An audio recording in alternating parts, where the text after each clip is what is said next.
आज चर्चा लागली 4 जण अटकेत. एवढे दिवस सापडलेच नाही कोणाला. पोलीस 2 दिवस त्या गावामध्ये चक्कर मारत होते त्या सगळ्यांना घेऊन. आणि ह्याच्यामध्ये 100% पोलिसांचा सहभाग आहे. संतोष देशमुखला मार्क आउट केला गेला. संतोष देशमुख हा देखील फिरताना धस साहेब पुढे गेले. त्याच्याबरोबरही तो गावचा पॉप्युलर पोरगा असल्यामुळे त्याच्याबरोबर कायम 5-10 पोरं असायची. त्याला प्लॅन करून बाहेर काढला. तो एकटा कसा बाहेर येईल याचा प्रयत्न केले गेले.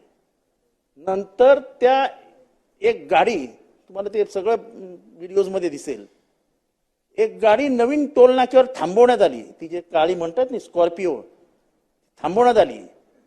नंतर बरोबर ऍडजस्टमेंट करून एक गाडी मागणं आली, एक गाडी पुढनं आली. तो दगड टाकला. तो शेजारचा भाऊ घाबरला. ह्याला उतरवलं तेव्हा समोरच्या त्या सुदर्शनच्या हातात दांडका होता, तलवारीसारखं, म्हणजे त्याला सत्तूर म्हणतात. ते सत्तूर नावाचं हत्यार होतं. ह्याला खेचला, गाडीत घेतला. नंतर जे काय झालं ते सुरेश धसांनी सांगितलं. अध्यक्ष महोदय, हे इथेच थांबतं का? माझ्याकडे यादी आहे अध्यक्ष महोदय. 3/7/2024 2 गटात फायरिंग झाली.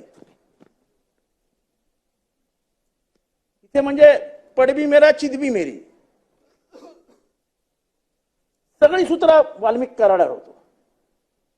मला आश्चर्य वाटलं की कोणीही त्याचं नाव नाही घेतलं. दाऊद इब्राहिम आहे, छोटा शकील आहे. या विधानसभेमध्ये सत्य सामोरे आणलं पाहिजे दससाहेब. आपण, आपली जबाबदारी आहे. या 300 आयवा चालवतात कोण? कोणाच्या जीवावर चालतात? आवादा कंपनीकडे हप्ता कोणी मागितला? कसला मागितला?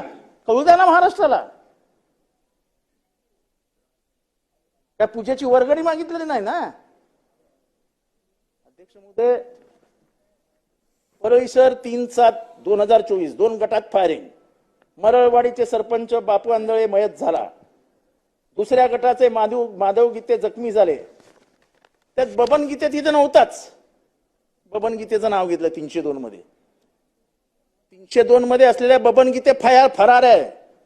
पण वाल्मिक कराडचं नाव असताना त्याच्यावर फक्त वाल्मिकांना नाव असल्यामुळे त्याच्या कॉलरलाही हात लावण्याची हिंमत पोलिसांनी दाखवली नाही.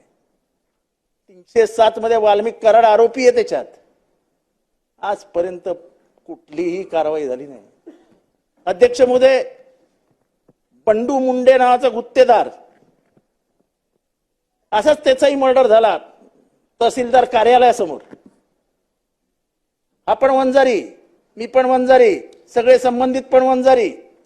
जातीपातीचा कुठे इथे संबंध येत नाही. माणसाची क्रूरता इथे दिसते.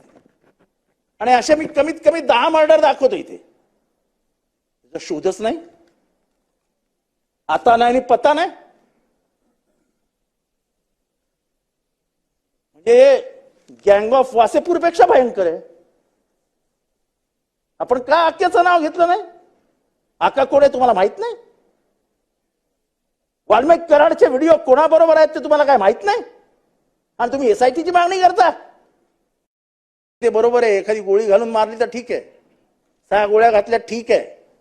पण 3-3, 4-4 तास मारत बसले आणि एक क्रूर कर्मा त्याचं व्हिडिओ शूटिंग करत बघतोय की कसा मारतायत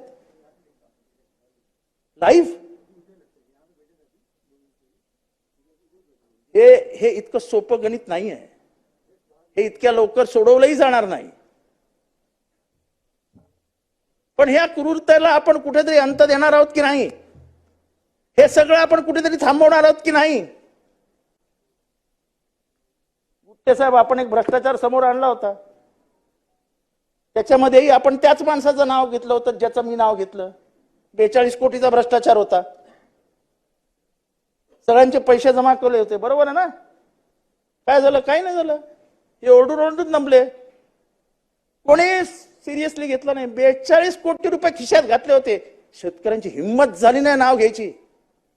मुंबईत येऊन पैसे दिले होते हॉटेलमध्ये जाऊन.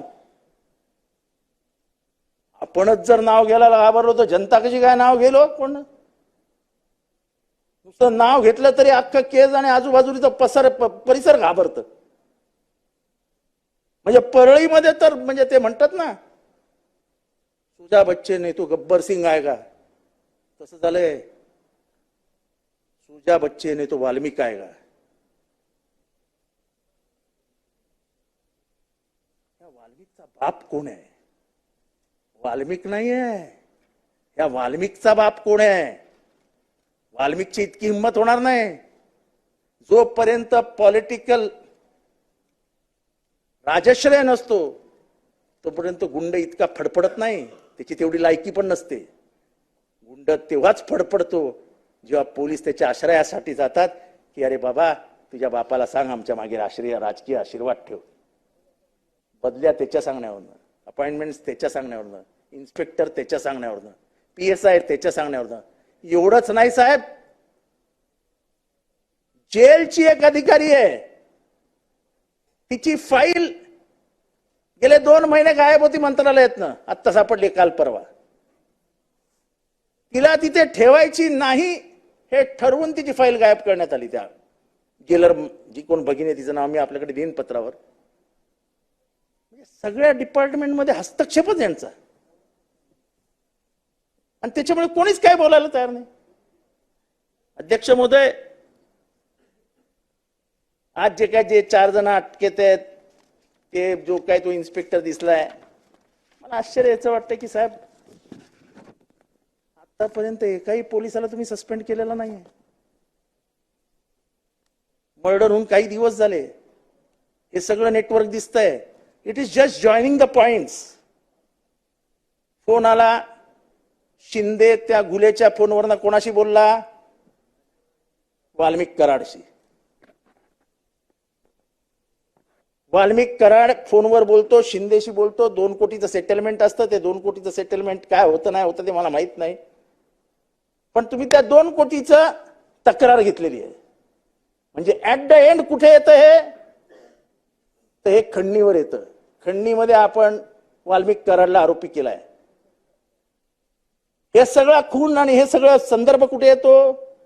हा टिंब दुसरीकडे जातो कुठे?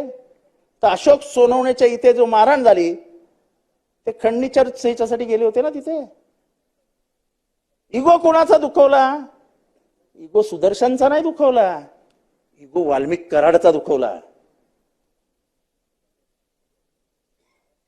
आणि इगो दुखवल्यामुळे एंड पॉइंट आला. मारला कोणी? गुले फॅमिलीनीच. म्हणजे फोन गुले फॅमिलीच्या फोनवरनं शिंदे बोलतो, नंतर कंप्लेंट होते, ऍट द एंड मर्डर होतो. अजून पोलिसांनी 302चा आरोप वाल्मिक कराडवर का नाही ठेवला? अजूनपर्यंत वाल्मिक कराडवर गुन्हेगार म्हणून तो का नाही पुढे घेतला? जसं त्यांनी सांगितलं गेल्या 2 महिन्यातले फोन तपासा ना, वाल्मिक कराडला कोणाकोणाचे फोन आलेत. त्या 4 दिवसामध्ये कोणाकोणाचे 2 दिवसामध्ये कोणाकोणाचे फोन आले ते तपासा.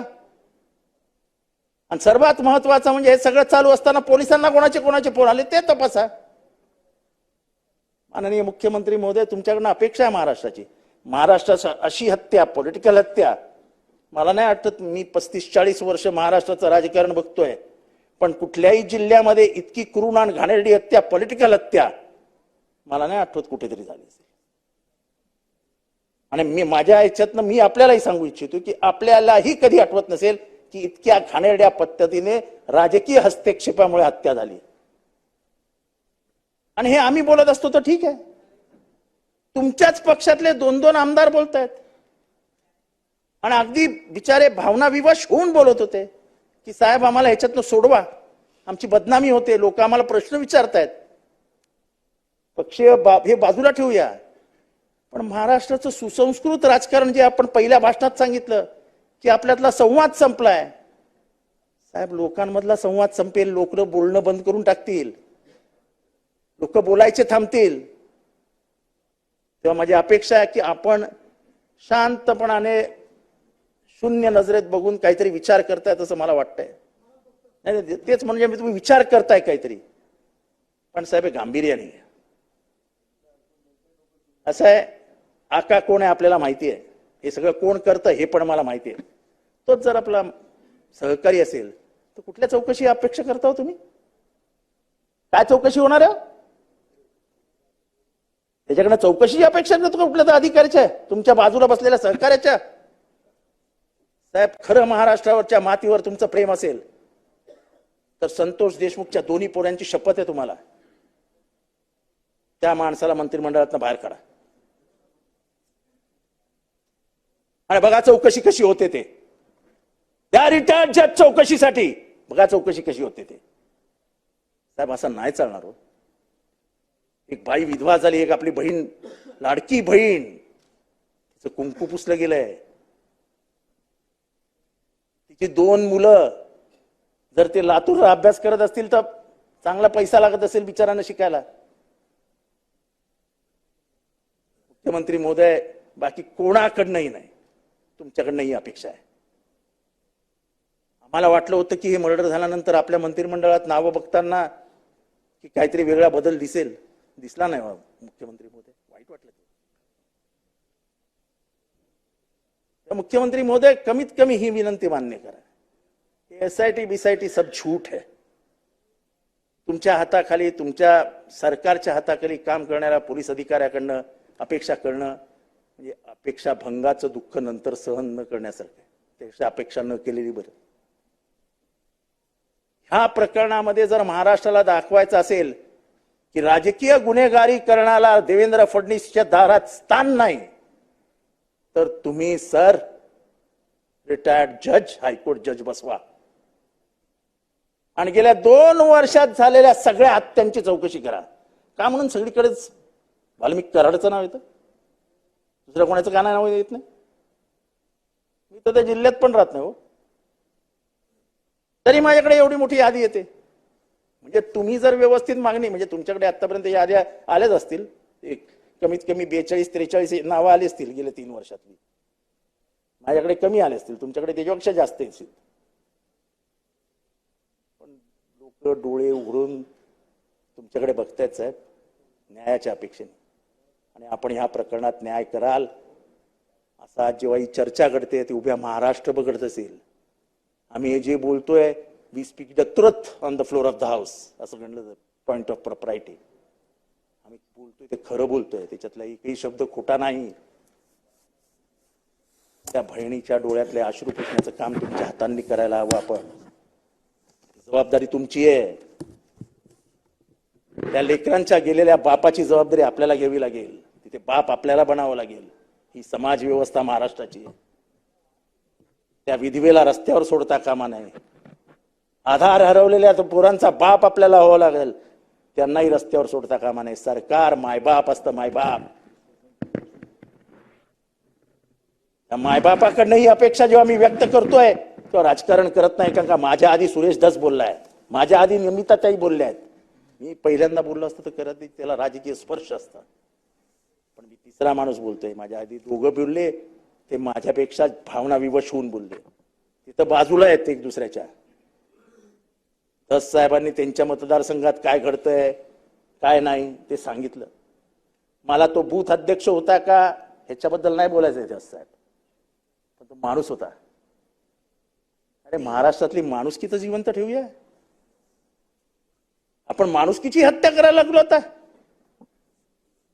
अशा पद्धतीने खून होणार असतील आणि त्याला जर राजकीय वरदस्त मिळणार असेल तर सगळ्या जिल्ह्यांमध्ये सुरू होईल. मला असे कितीतरी खून माहिती आहेत की पोलीस घरापर्यंत गेलेत, मागे आलेत. नावासकट सांगेन, नावासकट पोलीस अरेस्ट करायला गेलेत, फोन आलेत, ए मागे फिर रे, नावासकट सांगू शकतो. मला त्या प्रकरणात जायची नाही. पण हे याच्यामुळेच वाढलं साहेब. पोलिसांच्या बदल्या होतात लगेच. मर्डरचा तपास करायला गेलेला अधिकारी दुसऱ्या दिवशी सकाळी बदली केला जातो. दुसऱ्या दिवशी सकाळी साहेब मला बोलवा, आपण नावासकट फोटो सकट दाखवतो. नाही चालणार. हे मी राजकारण बोलत नाहीये. उद्या आमच्या उडतीला मुंड्या. अरे साला खूप बोलला यार हाऊसमध्ये, काय होत नाही टाक्स आलेला. मला कुठल्याही प्रदेशचं नाव घ्यायचं नाही. उत्तर प्रदेश, बिहार.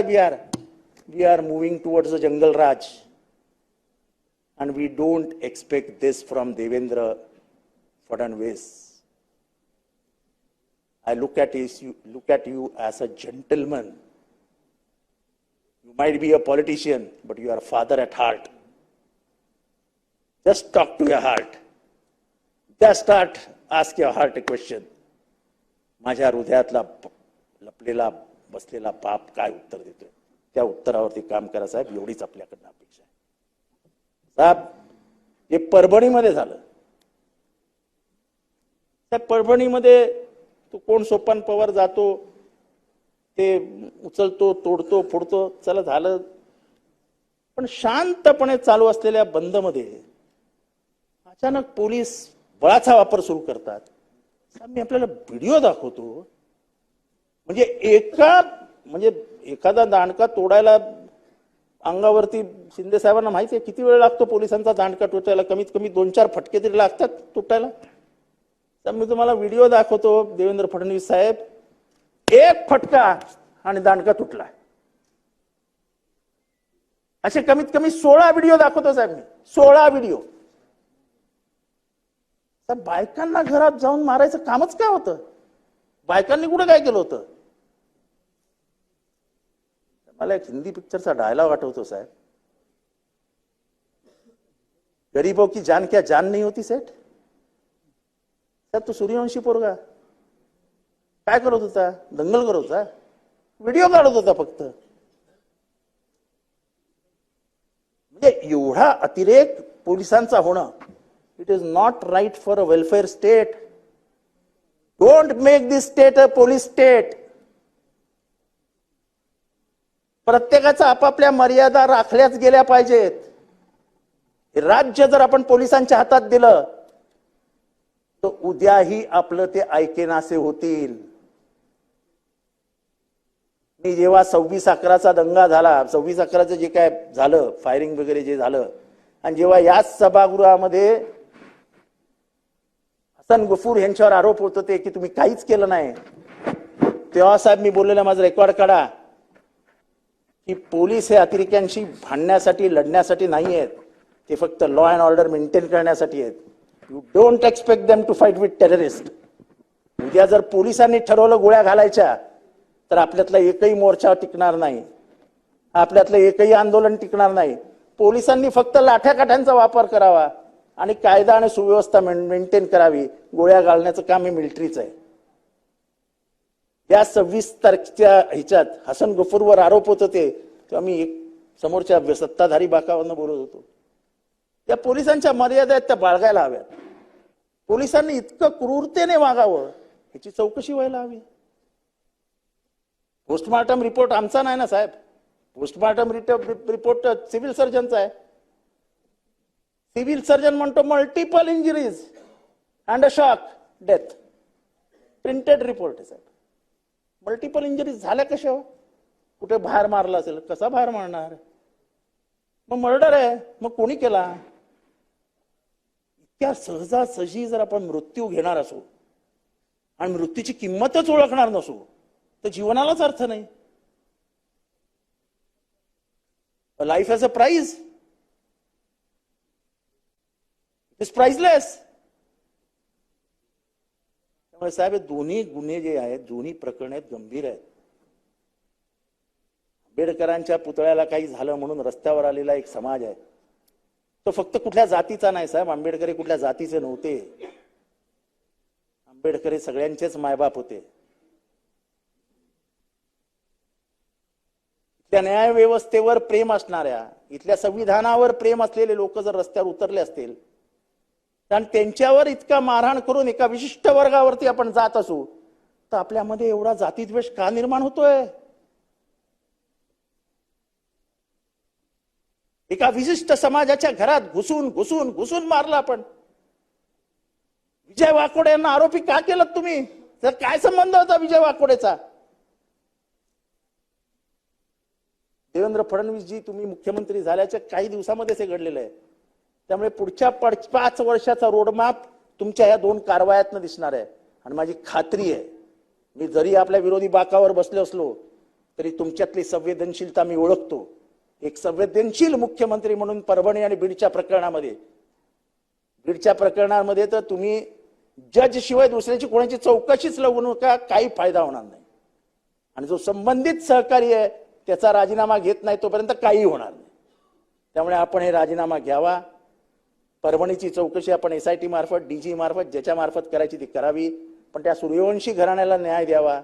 पण महाराष्ट्रात ह्याच्या पुढे हा पोलिसांचा अतिरेक होणार नाही याची काळजी आपण घ्यावी. एवढंच बोलतो. संतोष आणि सूर्यवंशी या दोघांच्या आत्म्याला चिरशांती लाभो एवढीच या ठिकाणी महाराष्ट्राच्या सार्वभौम सभागृहात जिथे रेकॉर्ड्स बोलतील पुढच्या वर्षानंतर तिथे त्यांना श्रद्धांजली अर्पण करतो. इथेच थांबतो. जय हिंद, जय महाराष्ट्र, जय भीम.